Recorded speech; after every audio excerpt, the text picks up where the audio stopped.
Capítulo 11. Muitas vezes, ao meditar sobre tudo isso, eu me levantava, tomada de súbito terror, e punha minha touca, para ir ver como iam as coisas na fazenda. Convenci a minha consciência de que era um dever avisar Hindley do que as pessoas diziam a seu respeito, mas logo me lembrava dos seus maus hábitos e, sem esperança de o beneficiar, desistia de voltar àquela casa. Certa feita, passei pelo velho portão, afastando-me do caminho que levava a Jim Merton. Era aproximadamente na época que a minha narrativa atingiu. A tarde estava clara e gelada, o chão, despido, seco e duro. Cheguei a uma pedra onde a estrada se divide numa encruzilhada. À esquerda, continua em direção à charneca, as letras MVU apontam para o norte, G para leste e GT para sudoeste, indicando respectivamente o Morro dos Ventos Uivantes, Jim Merton e a Granja. O sol batia, amarelo, na cabeça cinzenta do velho pilar de pedra, fazendo-me recordar o verão, e, não sei dizer porquê, de repente lembrei-me dos nossos tempos de criança, e uma onda de lembranças infantis me invadiu o coração.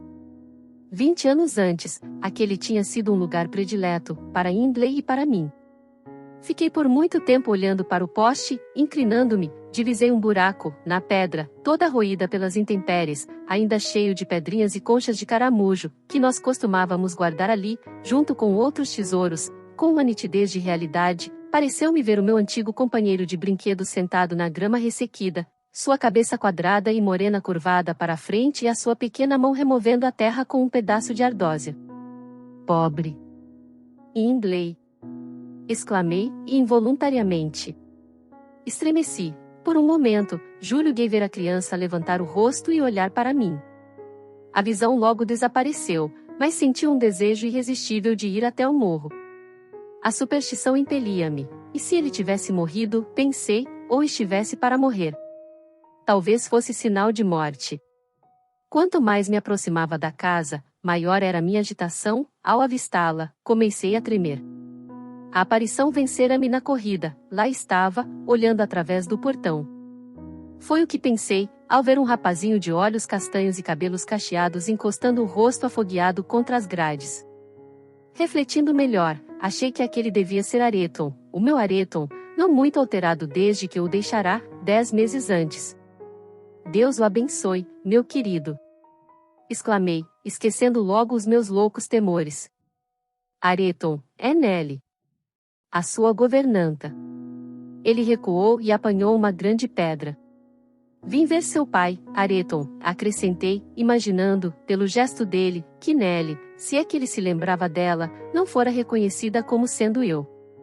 Areton ergueu a pedra para tirá-la, tentei aquietá-lo, mas não consegui. A pedra bateu na minha touca, e dos balbuciantes lábios do garotinho saiu uma torrente de pragas, pronunciadas com a costumeira ênfase e que lhe punham no rosto de criança uma chocante expressão de malignidade, muito embora talvez ele nem entendesse o significado do que dizia. Pode ter a certeza de que aquilo me entristeceu mais do que me zangou. Quase a chorar, tirei uma laranja do bolso e a ofereci a ele. Ele hesitou, mas logo a arrancou da minha mão, como se pensasse que eu só queria atraí-lo. Mostrei-lhe outra laranja, mantendo-a longe do seu alcance. Quem lhe ensinou a falar assim, hein? Perguntei.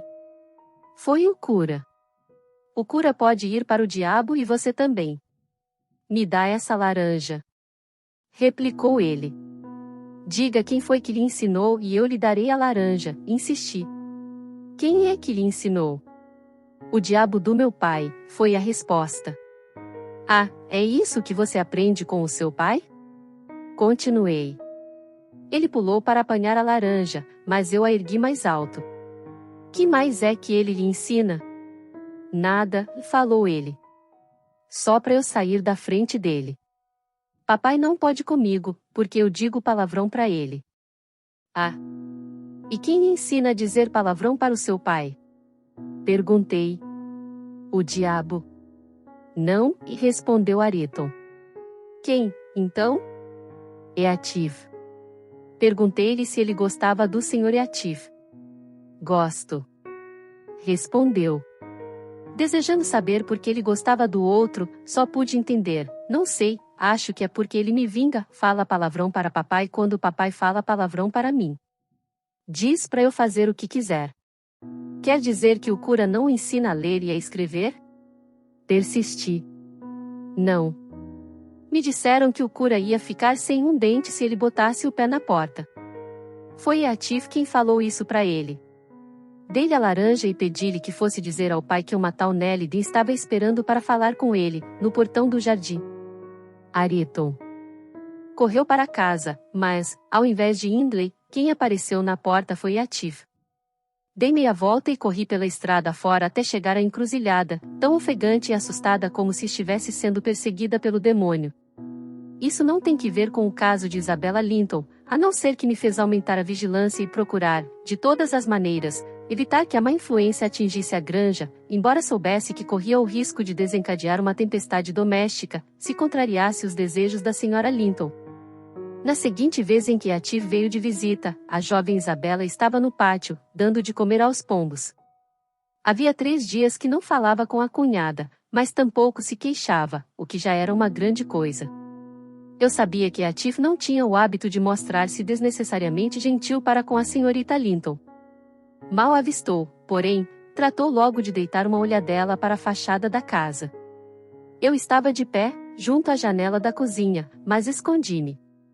Viu, então, atravessar o terreiro para onde ela se encontrava e dizer-lhe algo. Ela pareceu encabulada e desejosa de correr para dentro, mas ele lhe segurou o braço. Ela desviou o rosto, ele, aparentemente, fizera alguma pergunta a que ela não queria responder. Atif olhou novamente para a casa e, julgando que ninguém o via, teve a pouca vergonha de beijá-la. Judas! Traidor! Exclamei. Ainda por cima, você é hipócrita. Quem é hipócrita? Disse a voz de Catherine, atrás de mim. Tão entretida estivera eu a ver o que se passava lá fora, que não dera pela sua entrada. O desgraçado do seu amigo. Respondi, indignada. Aquele canalha. Ah, ele já nos viu. Está entrando. Será que ele vai ter a capacidade de encontrar uma desculpa plausível para cortejar a senhorita Isabella, depois de lhe ter dito que a detestava? A senhora Linton viu Isabella soltar-se e correr para o jardim. 1 minuto depois, Atif abria a porta. Não pude deixar de desabafar os meus sentimentos, mas Catherine ordenou que me calasse e ameaçou mandar-me para fora da cozinha, se eu ousasse ser insolente. Quem a ouvisse pensaria que você é a dona da casa. Exclamou ela. Você está precisando de ser posta no seu lugar. Atif, que é que você pretende? Já lhe disse para deixar Isabella em paz. Peço-lhe que o faça, a menos que esteja farto de vir aqui e queira que Linton lhe feche as portas. Que Deus o guarde de tentar. Retrucou o vilão. Confesso que o detestei. Que Deus o conserve manso e paciente. O simples fato de vê-lo me põe furioso. Cale-se. Disse Catherine, fechando a porta interna. Não me queira ver zangada. Por que razão você não acatou meu pedido? Por acaso ela se atravessou propositadamente no seu caminho? Que é que você tem com isso? Rosnou ele. Tenho o direito de beijá-la, se ela assim o desejar, e você não tem o direito de objetar. Não sou seu marido, você não precisa ter ciúmes de mim. Não tenho ciúmes de você, replicou Catherine. Tenho ciúmes por você. Desanuvie esse rosto, não consinto que você me faça essa cara. Se gosta de Isabella, queise-se com ela. Mas você gosta mesmo? Diga a verdade, Atif. Está vendo? Você não responde. Tenho a certeza de que você não gosta. E o Sr. Linton deixaria a irmã casar com esse homem? Perguntei. Deixaria, sim, respondeu ela decididamente. Pois podia poupar-se a esse trabalho, observou Atif. Eu podia muito bem casar com ela sem que ele aprovasse. Quanto a você, Catherine, vou lhe dizer algumas palavras, aproveitando a ocasião. Quero que você fique ciente de que eu sei que você me tem tratado miseravelmente, miseravelmente. Está me ouvindo? E se você pensa que eu não percebo é louca, e se pensa que posso ser consolado com palavras doces é idiota, e se pensa que vou sofrer sem me vingar e de convencê-la do contrário, dentro de bem pouco tempo. Entretanto, muito obrigado por me haver contado o segredo da sua cunhada, juro que tirarei o máximo proveito dele. E não se meta. Que nova faceta do seu caráter será esta? Exclamou a senhora Linton, espantada. Eu o tenho tratado miseravelmente, e você há de se vingar. Quer me dizer como, seu mal-agradecido? De que maneira o tratei miseravelmente? Não procuro vingar-me em você, replicou Eatif, com menos veemência. O plano não é esse. O tirano esmaga os seus escravos, mas eles não se voltam contra ele, não, apenas esmagam os que estão por baixo deles.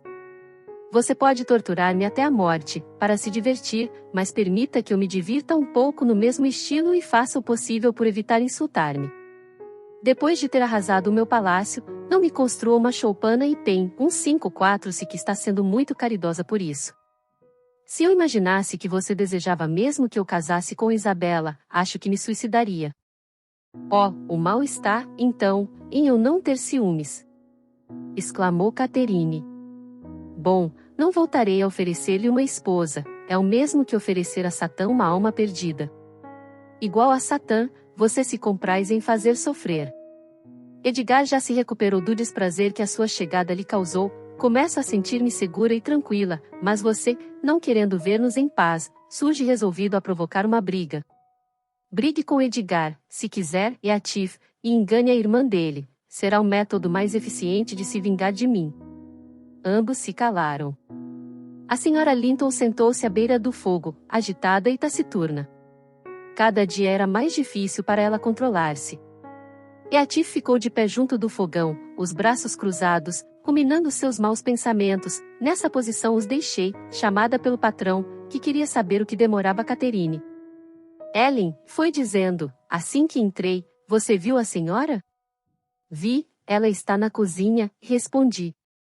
Está transtornada pelo comportamento do Sr. Eatif, aliás, acho que é hora de cortar as visitas dele. Não se pode agir com demasiada tolerância, no ponto em que as coisas chegaram. E contei o que se passará no pátio e, até onde ousei, a discussão subsequente. Achava que isso não prejudicaria Catherine, a menos que ela assumisse a defesa do amigo. Edgar Linton mal pôde escutar-me até o fim.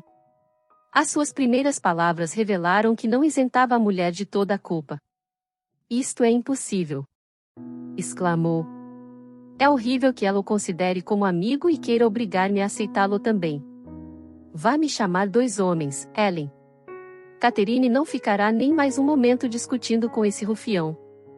Chega de lhe fazer à vontade. Desceu e, dizendo aos criados que esperassem no corredor, encaminhou-se, seguido por mim, para a cozinha. A discussão recomeçara. Pelo menos, a senhora Linton argumentava com renovado vigor, e Eatif aproximara-se da janela e, de cabeça baixa, parecia acovardado ante a fúria dela. Viu meu patrão entrar e fez um gesto para que ela se calasse, ao que Catherine obedeceu, abruptamente, ao ver do que se tratava. Que vem a ser isto? Perguntou Linton, dirigindo-se a ela. Que falta de amor próprio você deve ter para permanecer aqui, depois do que esse homem lhe disse? Suponho que, pelo fato de ser a maneira comum de ele falar, você não ache nada demais, está habituada à baixeza dele e talvez imagine que eu também me posso habituar. Você esteve escutando à porta, Edgar? Perguntou Catherine, num tom especialmente calculado para irritar o marido, misto de indiferença e desprezo. Eatif, que erguera os olhos, soltou uma risada, aparentemente com o propósito de atrair a atenção do Sr. Linton. Conseguiu, mas Edgar não pretendia deixar-se arrebatar. Tenho sido tolerante com o senhor, disse, em tom calmo. Não que ignorasse o seu caráter degradado e inescrupuloso, mas porque achava que o senhor era apenas parcialmente responsável por isso. Além do mais, Catherine desejava manter relações de amizade com o senhor e eu aqueci, estupidamente. Sua presença é um veneno moral, capaz de contaminar os mais virtuosos. Por esse motivo e a fim de evitar piores consequências, vejo-me obrigado a negar-lhe doravante licença para entrar nesta casa e previno de que exigirei a sua partida imediata. Uma demora de 3 minutos torná-la involuntária e ignominiosa. Eatif mediu o seu antagonista de alto a baixo, com um olhar cheio de desprezo. Cathy, este seu cordeiro quer se fazer passar por um touro. Comentou. Corre o risco de partir a cabeça contra os meus punhos. Meu Deus, Sr. Linton, lamento imenso que o senhor não seja digno de levar um bom murro. O meu patrão olhou para o corredor e fez-me sinal para ir buscar os homens, não tinha a intenção de medir forças com o outro. Obedeci, mas a Sra. Linton, suspeitando de algo, seguiu-me, e, quando tentei chamá-los, ela me puxou para trás, bateu a porta e trancou-a. Que belas maneiras! Disse, em resposta ao olhar de surpresa e raiva do marido. Se você não tem coragem de atacá-lo, peça desculpas ou deixe que ele bata em você. Servirá para lhe ensinar a não mostrar mais coragem do que tem. Não, engolirei a chave, mas você não a apanhará. Bem recompensada estou pela minha bondade para com cada um de vocês. Depois de tolerar a fraqueza de um e o rancor do outro, a minha recompensa são 2 amostras de cega ingratidão, absurdamente estúpida. Edgar, eu estava defendendo, mas Oxalá e Atif lhe deu uma boa surra, por ousar pensar mal de mim. O efeito que essas palavras produziram nele foi o mesmo de uma surra. Tentou arrancar a chave de Catherine, que a jogou bem no meio do fogo. Isso fez com que o Sr. Edgar começasse a tremer e seu rosto ficasse mortalmente pálido. Não podia lutar contra a emoção, a angústia e a humilhação eram mais fortes do que ele. Apoiou-se às costas de uma cadeira e cobriu o rosto. Deus do céu! Nos velhos tempos, você seria sagrado cavaleiro! Exclamou a Sra. Linton. Fomos vencidos. Vencidos. E a ti jamais levantaria um dedo contra você. Ânimo, ninguém lhe tocará. Você não é um cordeiro, e sim uma lebrezinha. Desejo-lhe muitas felicidades com esse seu covarde, Cati. Disse Atif. Parabéns pela sua escolha. Pensar que você preferiu essa coisa trêmula e encolhida a mim. Jamais lhe bateria com o meu punho, mas o chutaria com o meu pé, e com grande satisfação. Ele está chorando ou vai desmaiar de medo? O sujeito aproximou-se e empurrou a cadeira em que Linton se encostava. Antes não o fizesse, o meu patrão endireitou-se e deu-lhe um soco na garganta que teria posto por terra um homem menos corpulento. Atif ficou 1 minuto sem ar, e enquanto ele sufocava, o Sr. Linton saiu pela porta dos fundos para o pátio, dirigindo-se dali para a porta principal. Pronto. Agora você não vai poder mais vir cá. Gritou Catherine. Vá embora depressa, ele vai de certo voltar com um monte de pistolas e meia dúzia de criados. Se de fato ouviu o que dizíamos, nunca mais lhe perdoará. Você me fez bem mal, Atif. Mas vá depressa. Prefiro ver Edgar em maus lençóis a ver você. E você acha que eu vou embora com esse murro me queimando a garganta? Gritou ele. Com 1000 diabos, nunca. Antes de sair daqui, hei de lhe partir as costelas, como se ele fosse noz podre. Se não o fizer agora, juro que ainda o matarei. Por isso, se você lhe preza a existência, deixe-me ajustar contas com ele. Vá buscá-lo. Ele não virá, disse eu, mentindo. O cocheiro e os 2 jardineiros estão lá fora, certamente o senhor não há de querer ser jogado na estrada por eles. Cada um deles tem um cajado na mão, e sem dúvida o meu patrão está vendo, de uma das janelas da sala, se eles cumprem as ordens recebidas. Os jardineiros e o cocheiro estavam lá fora, mas Linton estava também com eles. Já tinham entrado no pátio. Pensando melhor, Atif resolveu evitar lutar com os 3 criados, pegou nas tenazes, arrebentou o trinco da porta e fugiu bem na hora em que eles entraram. Muito nervosa, Catherine ordenou-me que subisse com ela. Não sabia que eu tinha contribuído para tudo aquilo, e eu desejava ardentemente que ela não o descobrisse. Parece que vou enlouquecer, Nelly! Exclamou, jogando-se no sofá. Sinto-me como se 1000 martelos me malhassem a cabeça. Diga a Isabela para não chegar perto de mim, tudo isto se deve a ela, e não sei o que faria, se a visse. E, Nelly, diga a Edgar, se o vir ainda esta noite, que corro o risco de adoecer gravemente. Gostaria que isso acontecesse. Ele me fez sofrer e gostaria de assustá-lo. Além do mais, Ele pode começar a queixar-se ou a censurar-me, eu não poderia ficar calada, e Deus sabe onde terminaríamos. Você me faz isso, querida Nelly? Você bem sabe que eu não tenho culpa nenhuma no que se passou. Quem o mandou escutar a porta? Eati falou coisas horríveis, depois que você saiu, mas eu poderia tê-lo afastado de Isabela, e o resto nada significava. Agora, tudo foi por água abaixo, pela mania que tem certas pessoas de querer ouvir falar mal de si próprias. Se Edgar não tivesse escutado a nossa conversa, teria sido melhor até para ele. Sim, porque, quando ele começou a censurar-me, depois de eu ter ficado rouca de tanto me zangar com Eatif por causa dele, francamente, não liguei para o que se pudessem fazer um ao outro, principalmente porque, de qualquer maneira que aquilo terminasse, eu sabia que todos nos acabaríamos separados, sei lá por quanto tempo. Pois bem, se eu não puder conservar Eatif como amigo, se Edgar se mostrar mesquinho e ciumento, eu tentarei fazê-lo sofrer com o meu sofrimento. Será uma boa maneira de acabar com tudo. Mas reservarei isso como último recurso. Até aqui, Linton tem procurado não me irritar, você tem de lhe mostrar o perigo de mudar de atitude e lembrar-lhe meu temperamento apaixonado, que pode, quando provocado, acabar mal. Gostaria que você varresse essa apatia do rosto e se mostrasse mais preocupada comigo. A impassibilidade com que recebi aquelas instruções devia, realmente, ser exasperante, pois elas me eram dadas com absoluta sinceridade, mas eu achava que uma pessoa capaz de fazer render os seus acessos de arrebatamento e de premeditá-los bem poderia, por meio da força de vontade, controlar-se razoavelmente, mesmo quando sob a influência deles, e não desejava assustar o patrão, como ela queria, e aumentar-lhe os aborrecimentos só para satisfazer o egoísmo dela. Por conseguinte, calei-me, ao ver o patrão dirigir-se para a sala, mas tomei a liberdade de voltar, a fim de ouvir se recomeçariam a discutir. Ele foi o primeiro a falar. Fique onde está, Catherine, disse, sem sombra de raiva na voz, mas com imensa tristeza. Eu não vou demorar. Não vim para discutir nem para me reconciliar, apenas para saber se, após o que aconteceu hoje, você pretende continuar com a sua amizade por... Oh, pelo amor de Deus! Interrompeu a minha patroa, batendo com o pé no chão. Pelo amor de Deus, não falemos mais nisso.